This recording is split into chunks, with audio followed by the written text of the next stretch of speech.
اور مکران شاہ جب پل سے گزرنے لگے تو بوڑھی آگے آئی اور اس کے گھوڑے کی لگام پکڑی، ایسا جملہ کہا کہ مکران شاہ چکرا کے زمین پہ گرا، اور بوڑھی کہنے لگی مکران شاہ تیرے سپاہی میری گائے ذبح کر کے کھا گئے ہیں، تو بتا اس کا حساب اس پل پہ کھڑے ہو کے دینا کہ پل صراط پہ دینا ہے؟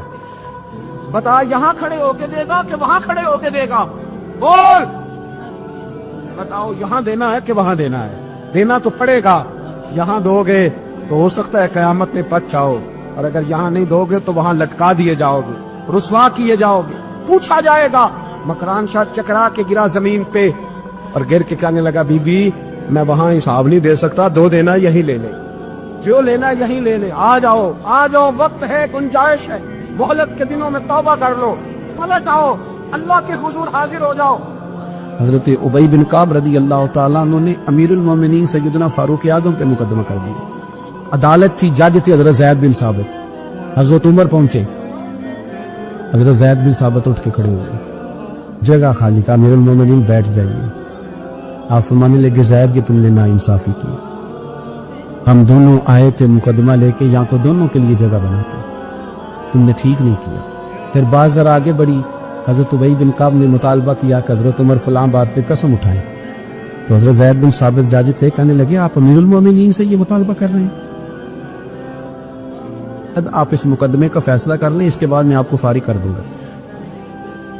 آپ مجھے امیر المومنین کہہ رہے ہیں، اور امیر المومنین کہہ کہ آپ یک طرفہ ہو رہے ہیں، اور جو آدمی انصاف لینے آپ کے دروازے پہ آیا ہوا ہے، اس ملک کا مسئلہ کیا ہے؟ اس ملک کا مسئلہ غریبی نہیں، میرے وطن کا مسئلہ یہ ہے کہ امیر غریب کے لیے قانون الگ الگ ہے۔